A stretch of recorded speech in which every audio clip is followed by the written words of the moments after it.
Good morning, students. Last time we discussed about the whole story of the Tiger King written by Kalki. We discussed the whole details of the story, the various events that took place in the story, and how the story started and how just ended. Today we shall discuss the textual questions which are given in the book one by one. The first question is,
the story is a satire on the conceit of those in power. How does the author employ the literary device of dramatic irony in this story? Really, this story is a satire on those people who are in power, who consider themselves above anything, above anybody, who are conceited, who are very proud. So, this is the satire. Actually, we see in this story how the Tiger King, just who possessed all the power in his hands, and when actually the threat came to him from the tiger, just according to the prediction of the chief astrologer, that he will be once killed just by the tiger. Then he started his venture of killing the tigers. It was said that the 100 tigers will be very dangerous for him. So he just made a plan to kill 100 tigers in order to save his life. How the people think in the power that their life is very precious and the life of other creatures have no importance at all. You are in power, you can just do such kind of exploitation of other creatures. This is not good. This is not. What is in your fate, that is to happen. Nobody can take it away. Nobody can wipe it out. Because if it is destined that you will have to die in such a way, if you are destined to be just meet that fate, then you cannot avoid it. You will have to meet that death. You will have to accept it. But if you want to just challenge what is just written in your fate, what is just God has made for you, then the things will not be just in your favor. The king, just because of his power, because of his enormous power, just killed tigers, 99 tigers he killed. Just, we have seen in the story. For tigers, he just even married to a girl of the state which had a large number of tiger population in that state. Only to just make that number of 100. After 99, there was a scarcity of tigers. And Pratibandhupuram in his own state and even in the state of his father-in-law's state. And so one tiger, in search of one tiger, he made various efforts. Because of the anger of not getting the tiger, many his employees, many officers lost their jobs. Just he doubled the tax of that village where he had camped to just kill the last tiger. So he did many kinds of exploitations in order to achieve his goal of killing 100 tiger.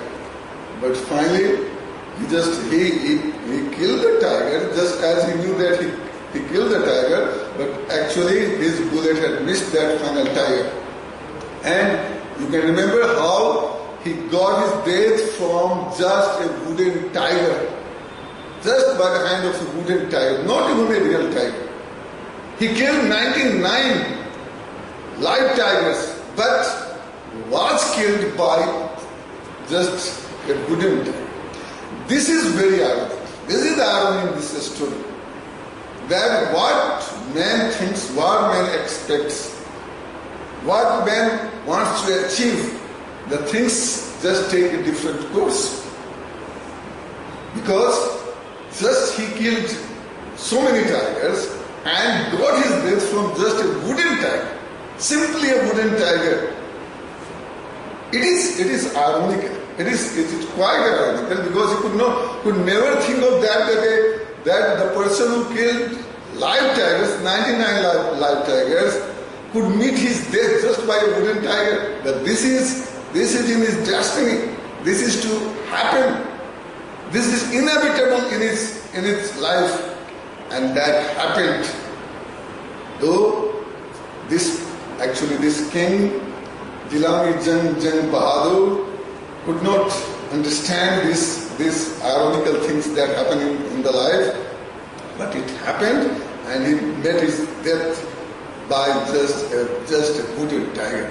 This is the first question. Let us see what is the second question.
Question is, what is the author's indirect comment on subjecting innocent animals to willfulness of human beings?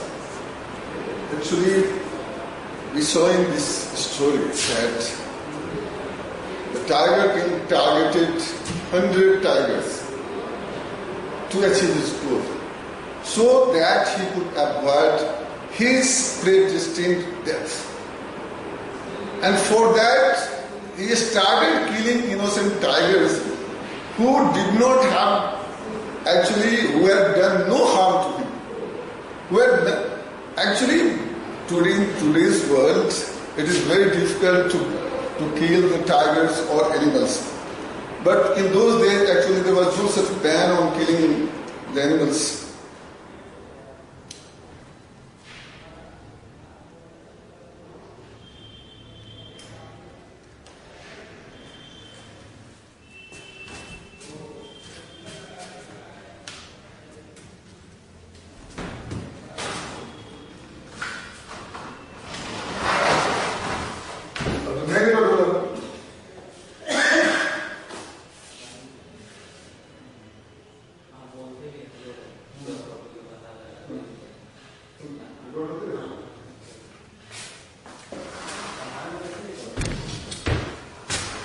So the Tiger King just made a plan to kill 100 tigers to avoid his death.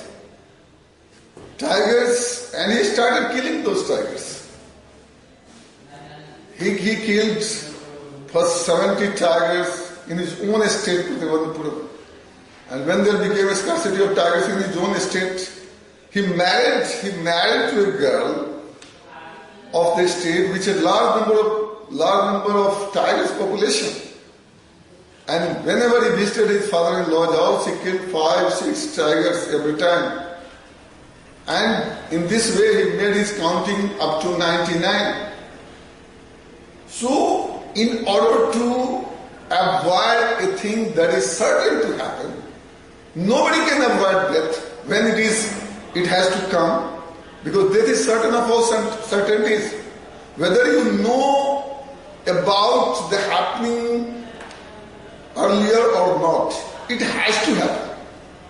Whether you are known to the prediction or you are unknown, but it is bound to come. Nobody can just eliminate it. Nobody can just keep it away. It has to take place. So that the Tiger King, in order to falsify the prediction of the chief astrologer, in order to avoid his certain death that cannot be done, he killed 99 innocent tigers. Means for his own willfulness, to just fulfill his own will, he killed the innocent tigers. He subjected the animals to achieve his own goal. That is very bad. And that is why the writer says it is a great satire on the people who are in power. If you are powerful, you cannot inflict such kind of miseries on those creatures who cannot do you any harm. You will have to understand the feelings of others also, of other creatures also.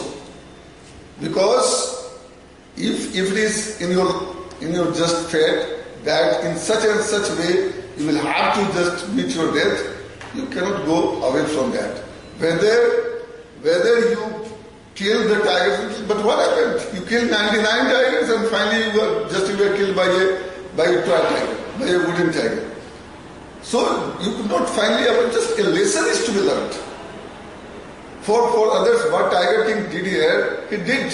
For others also a lesson, the people who are in power should not misuse the power in such a way, should not inflict such kind of just miseries on the other creatures, on the animals, who are also very important in our life, who have great importance in the formation of this universe, who have their importance in the ecological system.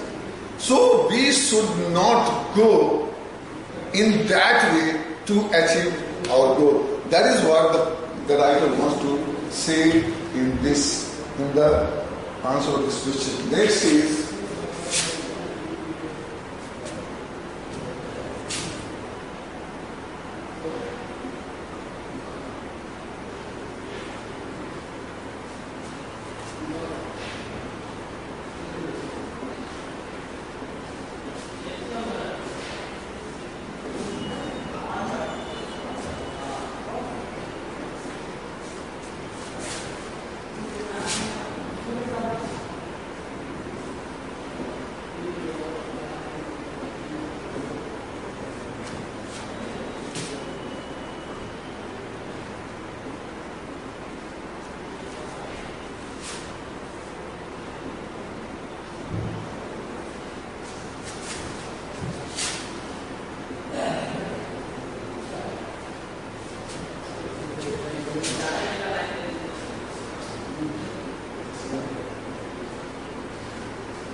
next question is, how do you describe the behavior of the Maharaja's minions towards him?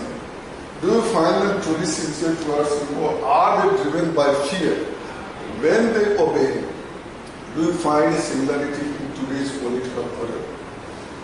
Actually, Maharaja's servants or his minions' behavior towards him, that we see that these people are afraid of. They just obey him out of fear. Because they know that if they do not just comply with the order of the king, they will lose their jobs. And it had happened, just we had seen that when he was angry and not getting the final tiger, how many officers lost their job. Even the Diwan was about to lose his job. If he had not managed the 100 tiger, then he would have lost his job. So out of fear, he bought just an old tiger from the park of Madras and brought it in the forest and left that tiger in the forest so that the king would be able to kill his 100th tiger. So the fear is there because the assistants are just afraid of, because when the king is taken, when there is a despotic king, then his minions, his servants, even the subjects, they all just live in fear. This is the autocratic, happens when there is autocratic power in the state.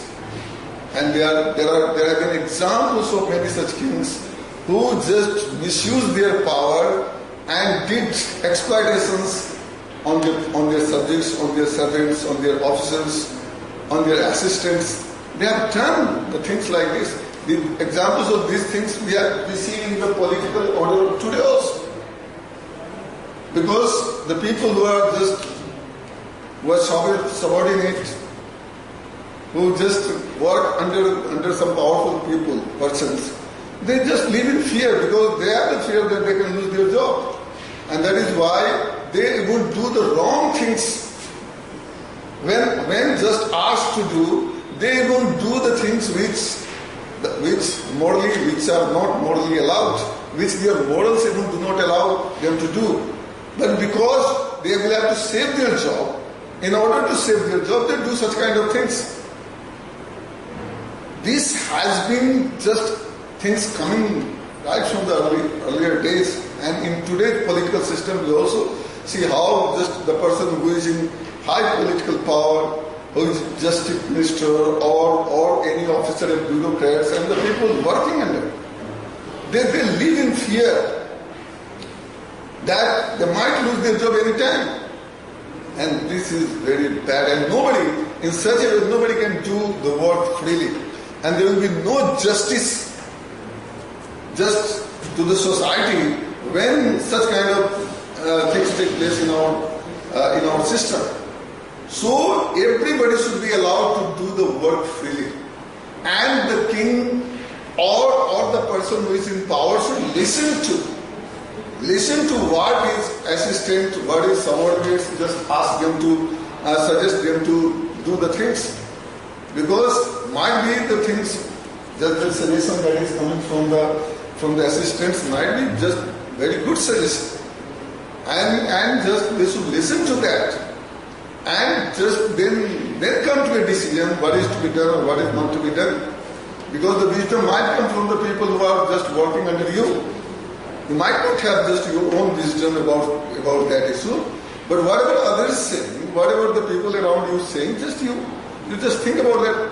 But the conceit is of the kind that the people are so on high post, they are so proud, they are so conceit that in their minds that they think that they are so arrogant that they think that no, whatever just I am doing, that is right. And these people around me they are just live under a certain standard. They do not have such kind of thing in power. And that is why things take the wrong course. And the people just live in fear. And finally, that takes a very, very wrong direction, and the result is not good of such things. So this is about this question.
Next question is, can we relate these stances of being among the rich and powerful in the present times that illustrate the callousness of human beings towards wildlife?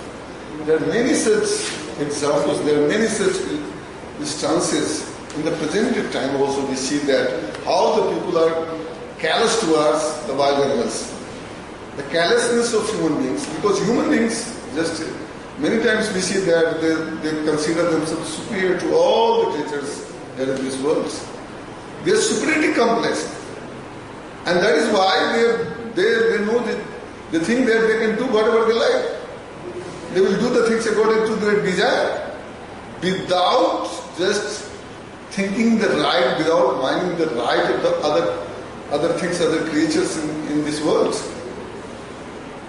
And we see such many examples that the rich people, the powerful people go on hunting, just they're killing the deer, the bird, the tiger. But in today's world, it has been actually banned. The killing of animals, especially those animals who are at the verge of extinction. Those animals actually, especially, there are many sanctuaries have been, or the animal parks have been made, and in law also, it has been law has also been made that where such animals killings have been banned. You cannot kill the animals like that.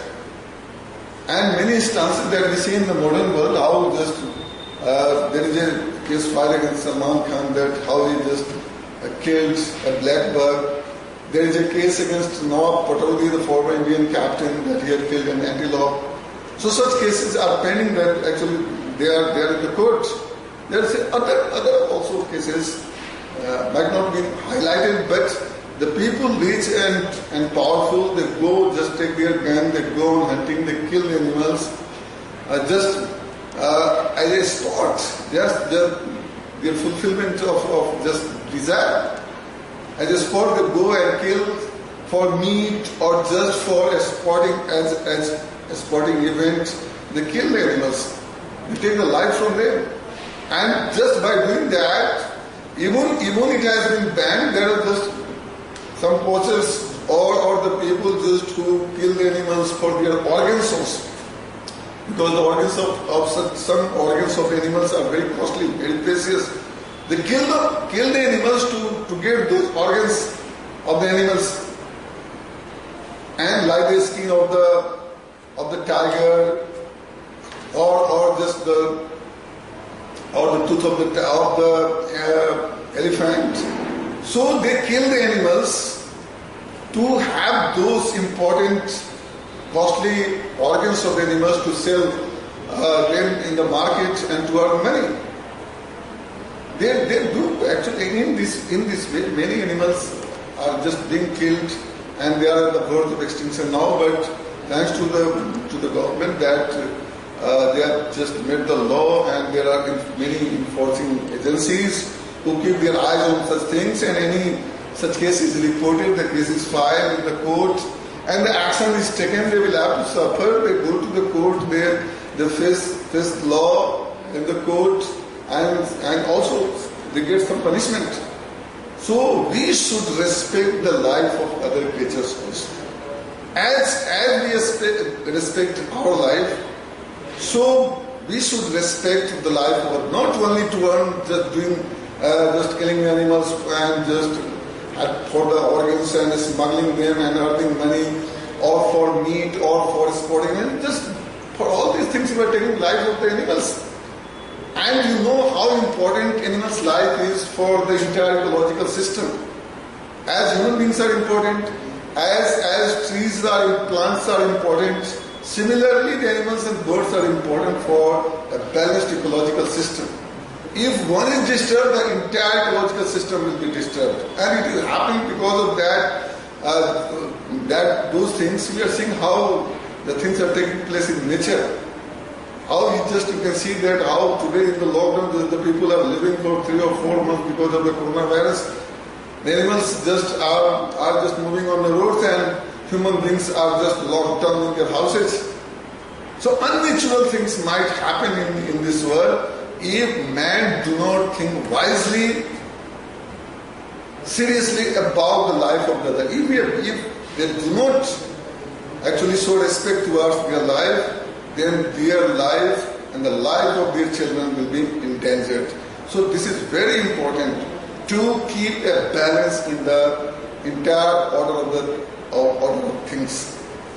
This is the fourth question.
Question is, we need a new system for the age of civilization. A system which is embedded in the care of all people and also in the care of earth and all life of earth.